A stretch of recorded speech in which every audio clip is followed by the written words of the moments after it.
Thanks, Dale. So just who is Saudi Arabia's Crown Prince Mohammed bin Salman? For some answers, we turn now to our senior international reporter, George Thomas. He's here. So, George, exactly who is this young prince? Yeah, so Mohammed bin Salman, often referred to as MBS, is 33 years old and is widely seen as the heir to his father, King Salman bin Abdul Aziz Al Saud. MBS was appointed Saudi Arabia's crown prince back in 2017, following his father's surprising decision to make him heir apparent to the throne. Unlike many of other high-ranking members of the royal family, bin Salman did not attend university in the West.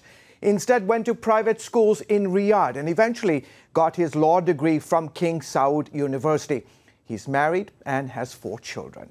So is he a real reformer or simply emerging as another Middle East strongman? Yeah, you know, that depends. In large part, since becoming Crown Prince, bin Salman has positioned himself as the champion of modernization. He has ushered in a host of economic and social reforms. He's allowed, for example, women to drive for the first time. They can also open their own businesses. Cinemas, by the way, banned 35 years ago, are now allowed to operate. The government recently announced it will begin issuing tourist visas. And those famously morality police that used to roam the streets of the country arresting people for un-Islamic behavior, well, now they are off the streets. But experts say these changes have come with more authoritarian rule. For example, he's clamped down on critics, arresting dozens of prominent business leaders, government officials, human rights activists, and even members of the royal family. The number of executions in the kingdom has steeply increased. The crackdown is seen by many intelligence experts as a way for the young prince to consolidate his power.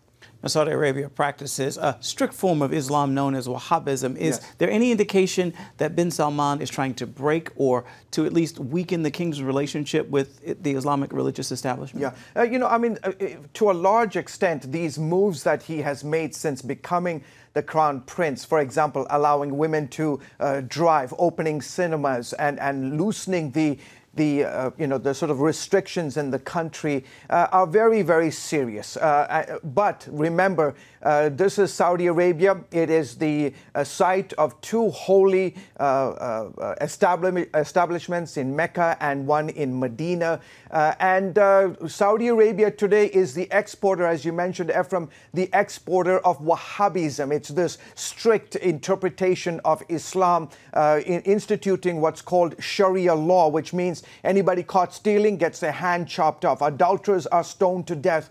And this relationship that the House of Saud has had with Wahhabism goes back decades. And, bin Salman is trying to reform Islam. He is going to face a lot of pushback because of the deep entrenched sense of Islam that the religion has in Saudi Arabia. Now, real quick, just about out of time, but the U.S.-Saudi alliance has lasted through decades of repressive treatment from the Saudis against their own people. But is it different this time in the case of Khashoggi and potential ties to the Crown Prince? Absolutely. I mean, Saudi Arabia has had a notorious record of human rights abuses in its own country. What makes this particular situation different, Ephraim, is the gruesomeness of this attack, a reported attack, and the way it was conducted. And if it does come out to show that the House of Saud, the leadership had ties to this event, makes it all the more difficult. All right, George Thomas, thank you so much again for your insight. Sure.